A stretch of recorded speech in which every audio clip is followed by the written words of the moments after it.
Thank you. Yes, I want to thank you very much for coming to the last session of the day on the last day. Thank you for being here.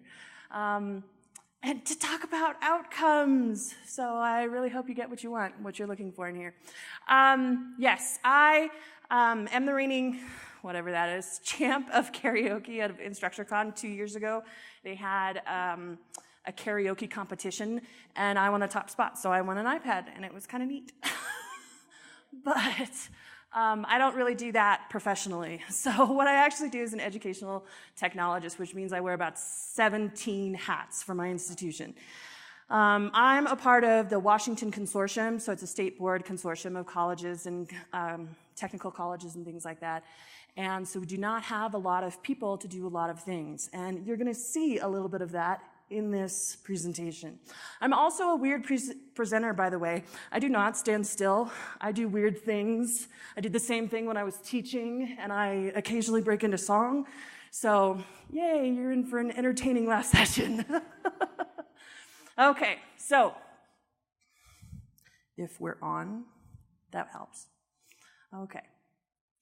So, my secret identity, or my secret cover, is the educational technologist, and I have been tweeting, and I tweet periodically or throughout the year on Twitter, obviously. There's my handle, and then you can tag this meeting either on Facebook or on Twitter with hashtag Mission Possible Outcomes, and you can contact me. There's my information there.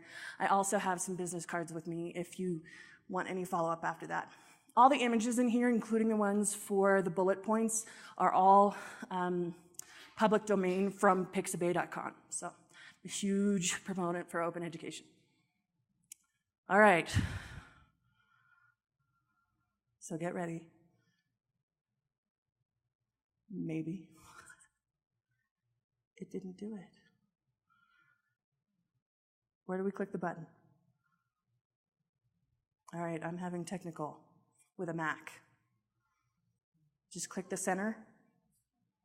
In a world of accreditation, where evidence of learning is key to funding and success of programs and ultimately success of institutions, your mission, should you choose to accept it, is to find a method that isn't labor-intensive or cost-prohibitive to objectively and reliably measure whether students are meeting course-level outcomes, program and distribution-level outcomes, and finally, college learning themes. The dangers are many, the struggle is real. Do not take this mission lightly. If you fail, your government will disavow you. Succeed, and you will have done a great service to your country. Good luck, agents. This message will self-destruct in 3, 2, 1.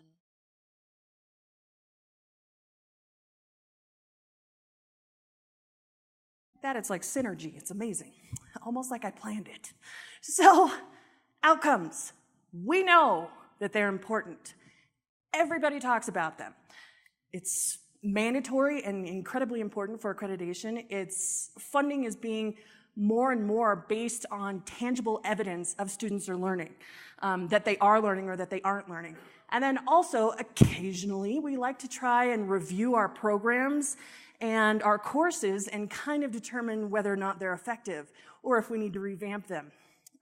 Determining if our students are mastering the concepts, and then determining if our teaching is effective. All of these things we all know are why outcomes are important. So what's the problem? Okay, getting useful and reliable results that aren't labor intensive. How many people in this room have application developers that work at their institution? Lucky you. Go be really good friends with those people and like get them coffee or whatever is their advice. We don't. So it makes it even more complicated to do some of these things that we want to do. And again, educational technologists wearing 17 hats, including instructional design, working with faculty, and I'm a Canvas administrator. So these are the challenges. We have to be able to determine, are the students meeting our outcomes, not only at the course level, but also at the program level, and then at the college level, because that's what accreditation wants, right? They want to be able to say at the college level. And then, can we get reliable evidence that isn't labor intensive? We don't have one person dedicated. We don't even have an institutional researcher dedicated one person. We certainly don't have a person dedicated to outcomes. And then everybody teaches differently.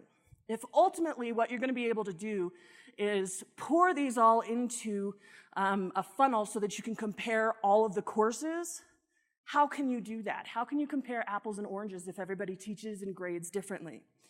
And then how can we get real numbers that tell us objectively, not anecdotally, right, how students are mastering or not the content? Then there's this really fun one. There's multiple people on campus that are working from different angles and all the time on different things on outcomes because it's so important. And they don't all have the same idea on how it should be approached or what things are important. And in an ideal world, hey, we'd all get together and it'd be a great fest and there'd be synergy and we'd just all go forward, right? Anybody else have that happening? Yeah, it doesn't happen with us either. I don't know what the problem is. So these are the challenges. Some of the players and the moving parts are for the accreditation, for us to prove that we're meeting our outcomes, you have the accreditation work committee. That's a whole group of people. Then we have a separate committee that's the assessment committee. They don't exactly work together. And then you have the president, vice president, and deans of instruction that all have their individual projects and things that they're focusing on. Then we are a two-year college, but for the last several years we've been offering Bachelors of Applied Sciences, and so we're also have 4-year degrees, and written into their programming is that they have to have definitive proof that they're meeting outcomes, that students are meeting those outcomes. And then individual departments want to do it as they are assessing their programming. Is this actually working, or are we relevant? And then you have individual faculty who may be adjunct or may be full-time, who are either doing research projects or just really want to know because they want to be effective faculty. Okay, so the pilot that I'm mostly going to talk to you about today was born out of the bachelor program need. So the plan for that was we needed to set up outcomes in Canvas first. They're going to feed it through Canvas. If everything is going to work through Canvas, you have to have the outcomes in there. It seems silly, but if you haven't done it before, it's not as simple as you might think. And then, huge, you have to develop a common grading scale, some sort of grading scale that anybody could use, no matter how they teach, what they teach, how often they teach, things like that. Then implement it on a single case study, adapt and adjust, and then expand the case study. So this is what I'm going to spend most of the presentation on. Okay, so outcomes in Canvas. Has anybody not put outcomes in Canvas at the administrator level? Fun. It's hours that you'll be glad that you still have in your life. So outcomes in Canvas. In order for this to work for reports and everything else like that, it has to be done at the administrative level, so the Canvas admin level. As a faculty member putting in outcomes, those don't go across and feed up in through the system. So it's really important if you want to be able to compare the entire institution and programs that it's done at the admin level. And what's really important here is labeling. Labeling is really important. Again, it seems dumb and simple, but you're going to see. Not only for instructor use in the rubrics in the gradebook, because we don't get the length of an entire outcome in a gradebook, we get a little part, we get a little piece of it. And so if in that little piece you have words that do not describe the outcome, nobody's going to know what the heck outcome you're talking about. And they're not going to be able to use it. And then when you go to report on it later, you're going to have no idea what outcome it is. So labeling is incredibly important in here. All right. Next, the common grading scale. So you want something that's going to be universal. Is that assigned numbers, like grade point numbers, grade point averages, letter grades, Percentages? What about descriptive language? Which one do we use? What do you think? Percentages? What else? What's that? Numbers? What do you think would be the most universal?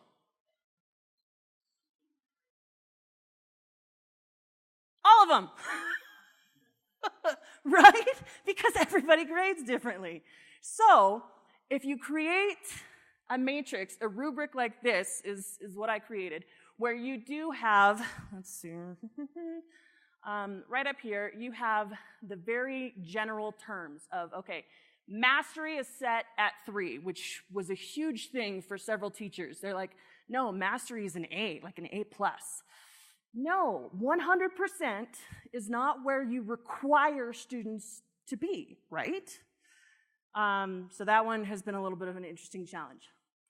And emerging skills and application foundational understanding. And then you have the grade point. So, okay, if you're a teacher that grades using grade points, if you would normally give a student a 4-point here, or a 3-point, or a 2-point, there. And yes, there is wiggle room in between. If you're a person that uses letter grades or percentages, you have all of that right there.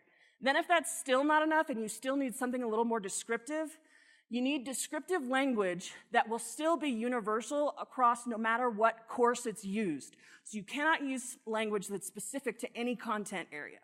So for foundational understanding, it means they have an understanding of vocabulary and concepts, but they're not able to apply any of those skills.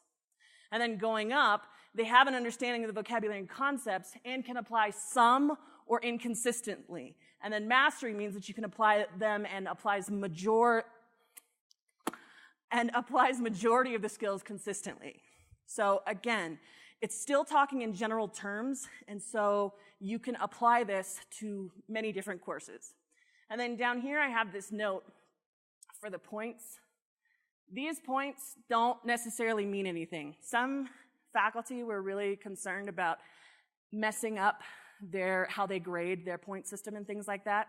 What this is, and I'll tell you about that when we bring it into the rubric, you do not have to have any points whatsoever when you use outcomes.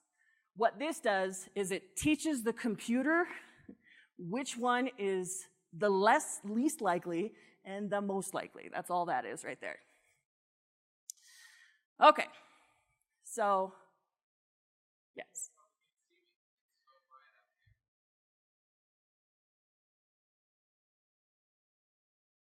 Of course it's not a typo. Yes, it is a typo.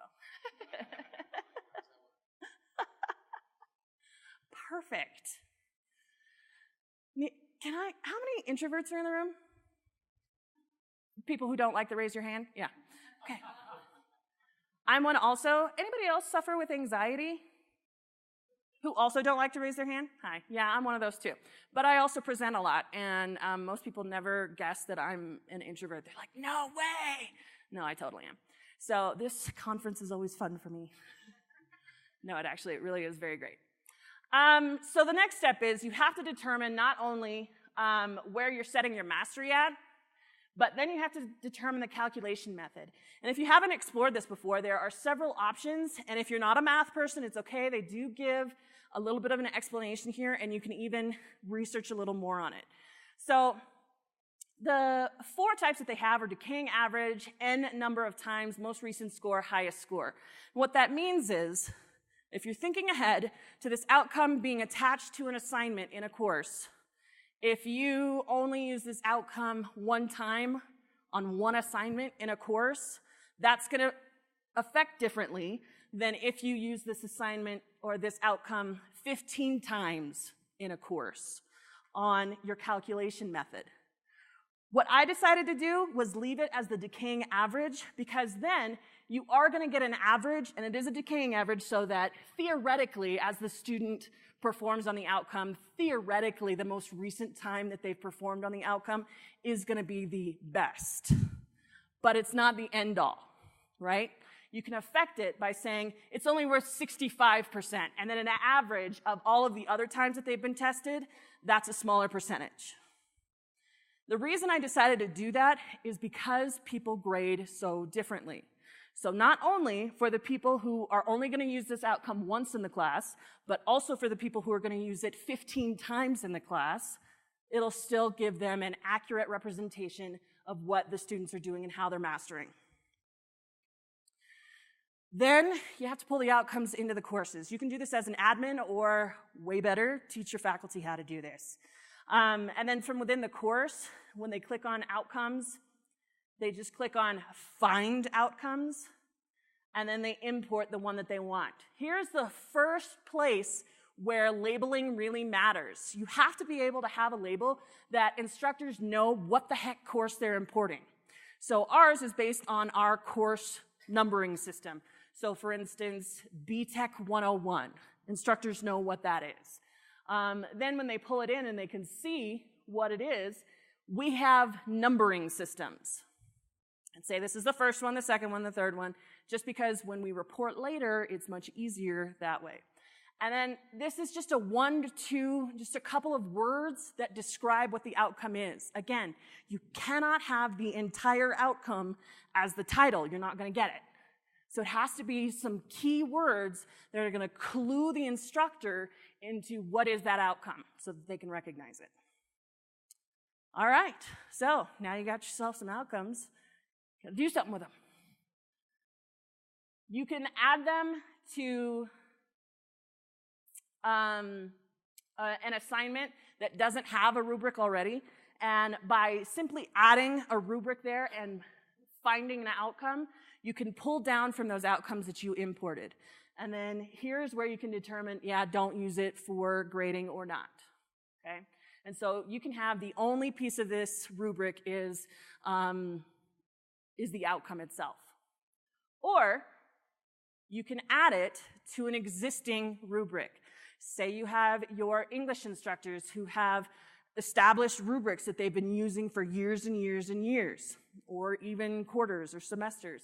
They don't have to mess up their point calculation because they know that that assignment is worth 50 points and it's always worth that much, and you can't change their calculation of their grade book. It's okay, because you don't have to add outcomes with points. It can be worth 0 points and it still works. All right, then, yay, just grade like normal.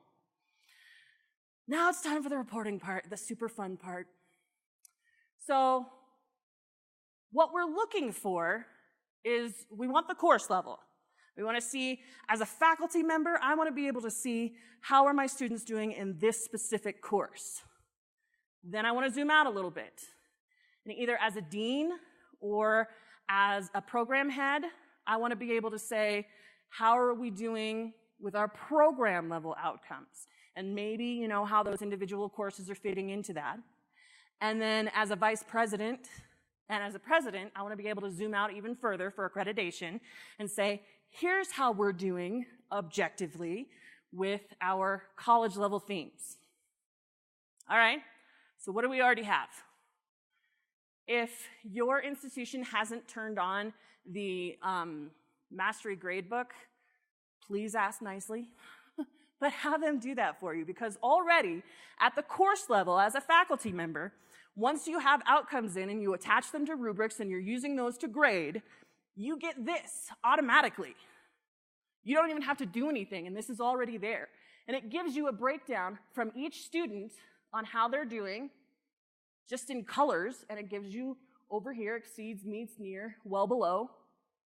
And then up here, as you hover over, it gives you how your class is doing on average on that outcome. So as a faculty member, there's already some pretty neat, high-functioning things in your course where you can see at a glance this one course, how it's doing. And then you could also have your Canvas admin, because again, this has to be done at the admin level, run a report for you. And then look, isn't it pretty? We know exactly what to do with that.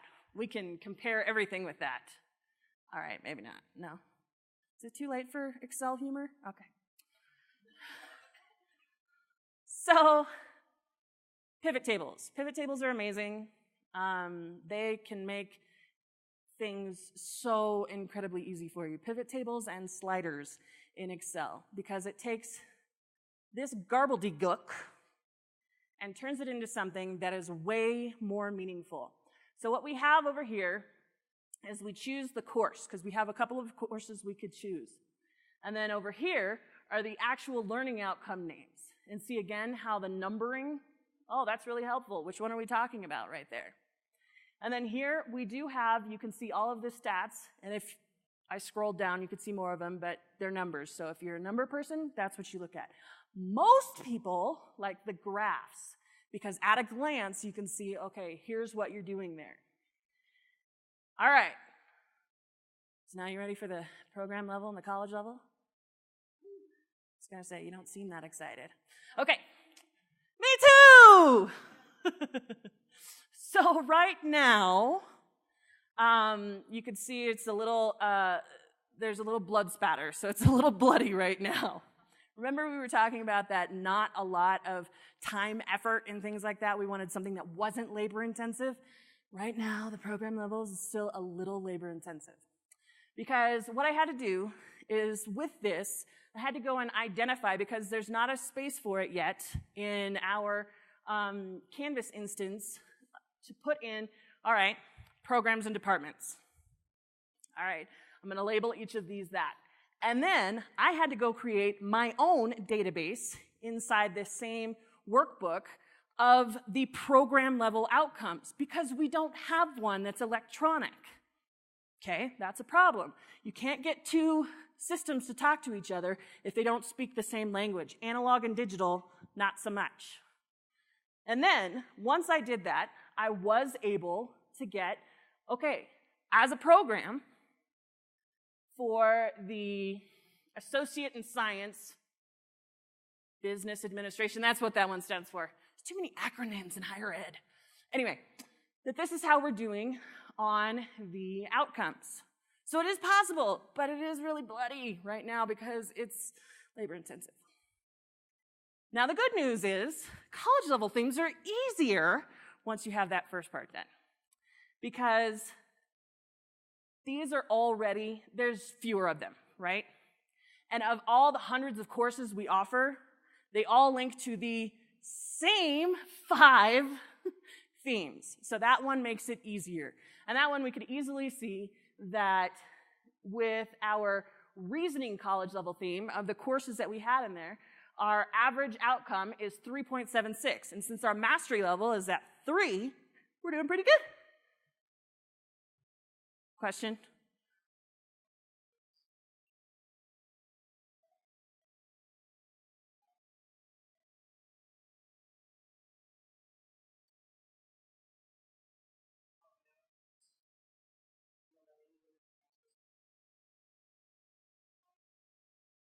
I'm not familiar with that.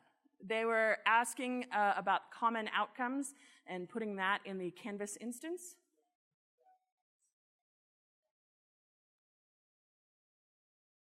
I would like you to come talk to me after this, and we can have a conversation. Right?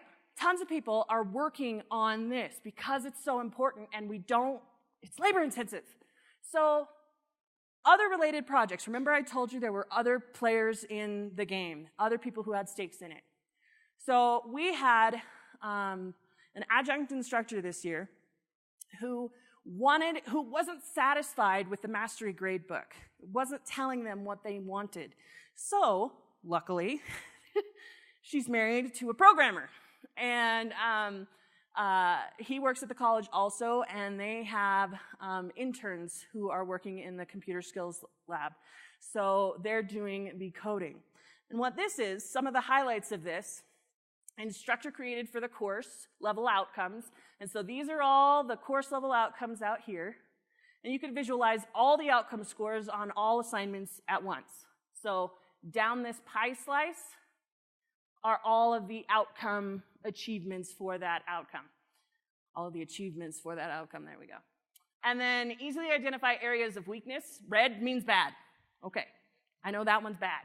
And you can easily see which outcomes people are struggling with more than others right away, all at a glance.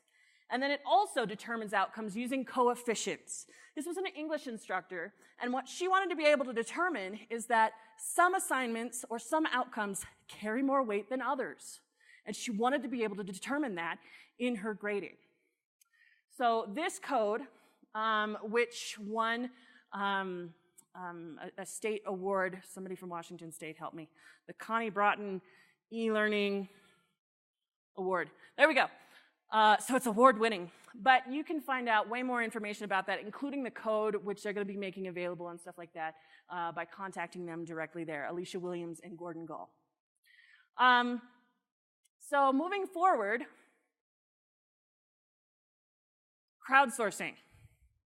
So what are we all doing? There is probably a group on the Canvas community specifically addressing outcomes. If not, there really should be. There is? Somebody shaking their head? There is already? Okay. Where we share ideas of what we're already doing. And yeah, I know, everybody's institution is different and how they handle outcomes and how, their workforce and everything else like that. But this is a common problem, and we should all share in that problem. No, in the solution. And then developers and programmers, because there's possibilities in there with the LTIs. There is such a thing as an outcome ID. So when you spit out that horrible, ugly Excel CSV, one of the table headers is an outcome ID, which means you should be able to spit out something much prettier and be able to assign things that way. And then, obviously for us, we actually need a database that hosts our program outcomes. Because right now we don't.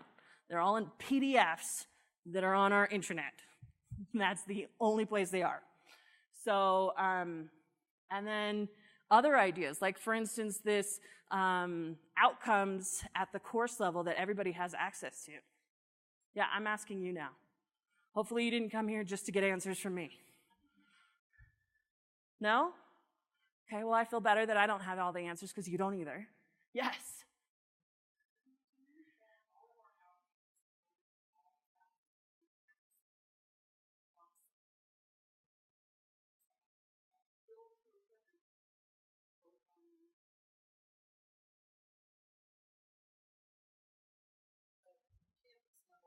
You should be doing this, right?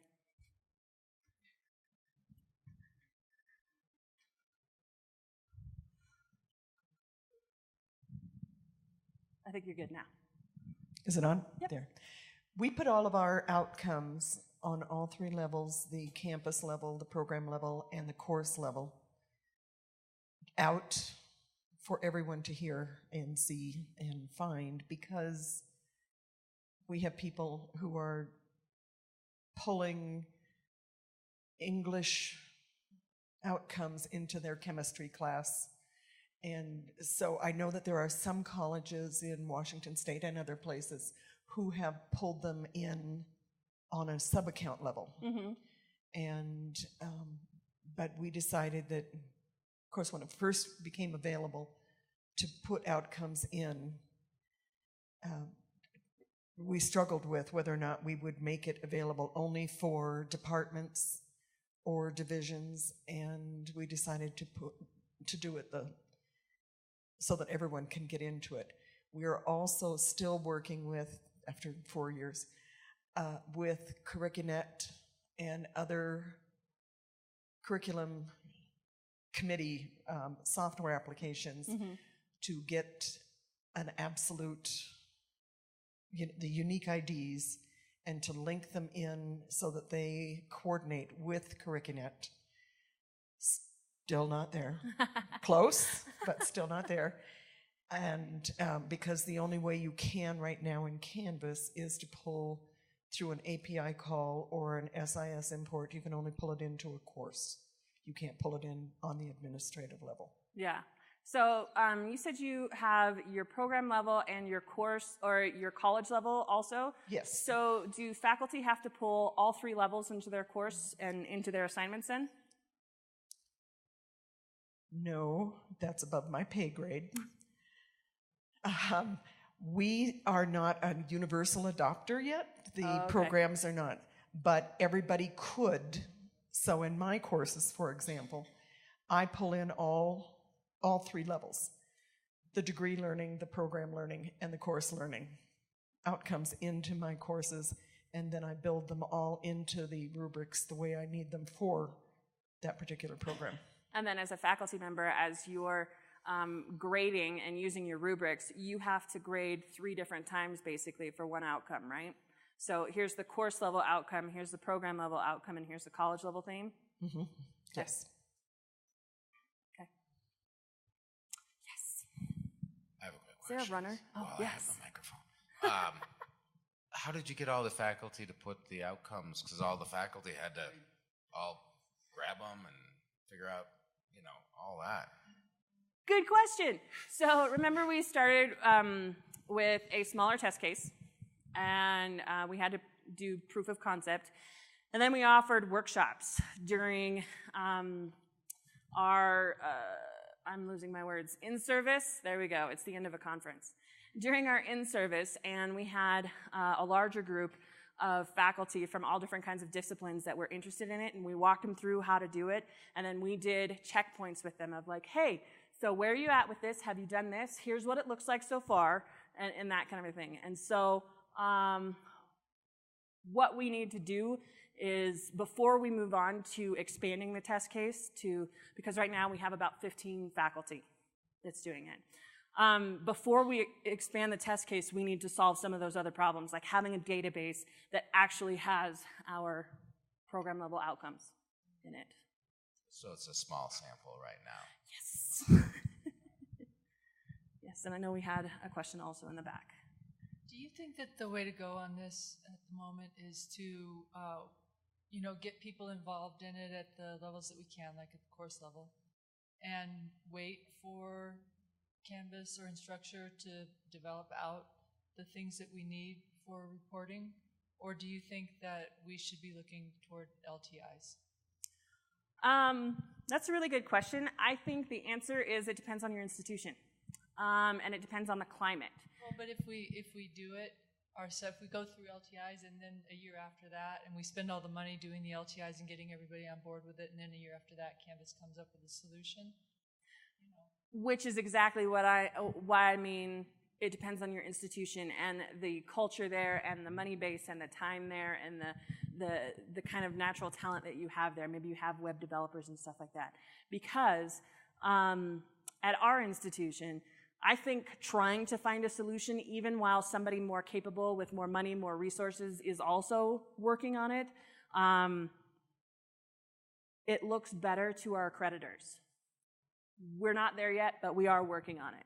Look, we can show you this part. We can't show you the entire piece, but we can show you this part. And it also helps with faculty buy-in of, we talk about best practices and we talk about all of these things that you should be doing and quality matters and things like that. Here's where it actually links up. Here's actual objective data, that helps to kind of define some of those things. So for our institution, it does make sense for us to do it. I have a question. We're not moving to Canvas until next year. Uh-huh. Is Gauge going to help at all with any of these kind of I have outcomes no or idea. I analytics? just heard about it yesterday, so I'm going to have to start exploring that one. Yeah. Okay. I'm trying to put the pieces together, and I just don't understand how it works yet. Me too.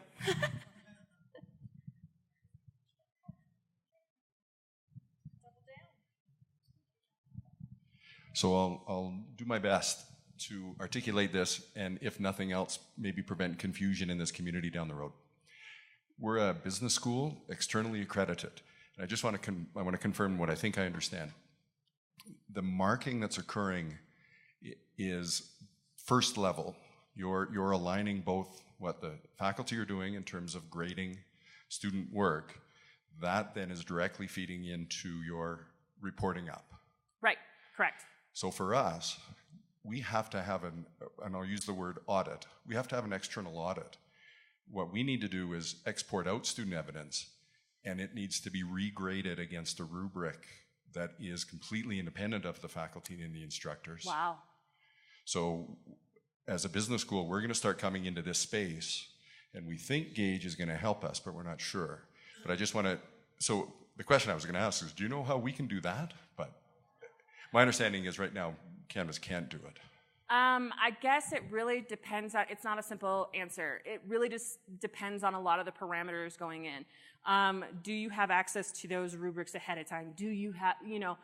We do. So we have a very mature outcomes engine in Blackboard. We use the Blackboard outcomes tool. Those of you that in the room that are familiar with it, we've made it work. It's awesome. We wish we didn't have to leave. So now we need to replicate the similar process within Canvas. Gotcha. And at its heart, I'll give you, it's a double-edged, or sorry, it's two major functions. Where are we covering our program goals? And how well are we covering our program goals? And what Blackboard Outcomes does very well is distinguishes between those two. Oh. Because those are not necessarily correlated, right? Yeah, exactly. That's really good. Okay, so I'll Thought pass there. the microphone. I think there was one behind you. Maybe? No, okay. I think we have time for one more. If anybody has any last. Here we go. Hi, Erin. I'm Jenny. Hi. Hi. So I work at the University of California, Davis, and I work as in the College of Engineering. And the College of Engineering is motivated to do this because of ABET accreditation.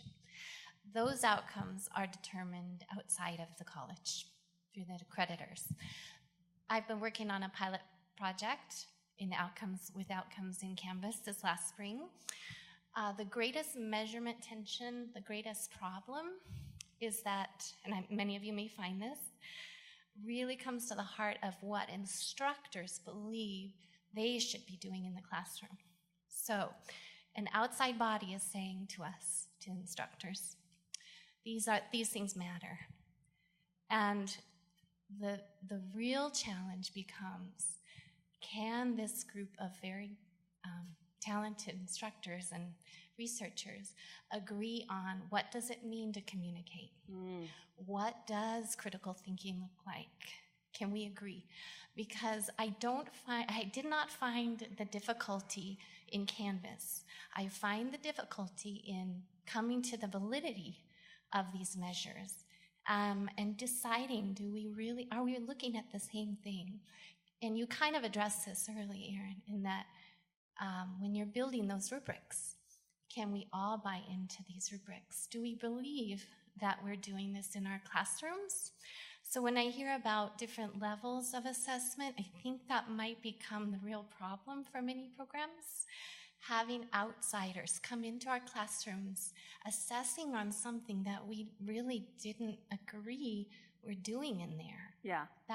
I just had to throw that out there. Yeah, that's it. That's a huge issue. And for us, our program level outcomes and things like that are things that are all, they go through a process that, are accredited, but it is internal. And the group gets together, the department full-timers get together and decide, yes, this is the program outcomes, and this is what we agree on. And then the instructors, they don't get to make up their own outcomes. Those are also, the department chair essentially helps to fund that. There may be a subject matter expert teacher who works with the department chair, and then it has to go through a committee, our instructional council, to be approved, and hey, these outcomes need to look like this. So for that, ours are all already in the level of working together. And so it might be a good idea of, like, maybe at a program level, these things that are mandated, and then being able to come down from there of what does that mean? Maybe that means something different to these specific departments and even to different teachers. But if there's something that if you can zoom out and come to some sort of an agreement and then get a little more specialized as you go down, that would actually be really successful. Yep, skeletal framework, scaffolding. Yes. So I'm from a small institution in Washington State, Lower Columbia College, just Aha. south of Centralia.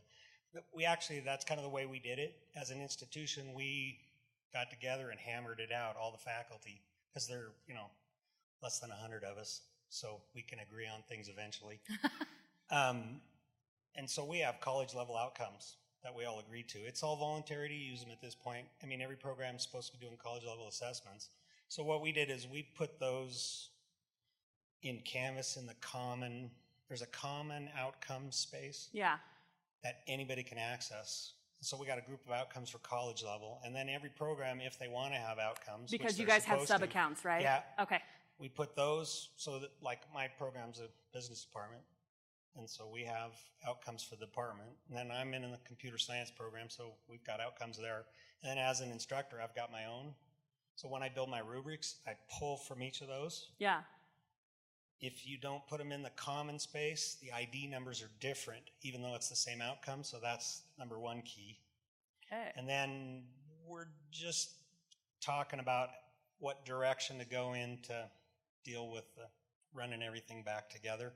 So since I teach computer science, it's like number 2 on my list to try to see if I can find people to work as a team. Yes. To do LTI, because we can't afford Gauge and those other. There's some great open source things that are outside of Canvas, but you got to have money and we're small. And time. Yeah. Yeah. Well, the time I can figure out over time, but the money. All right. Great questions, everybody. Thank you for coming, and enjoy dinner and the rest of the conference.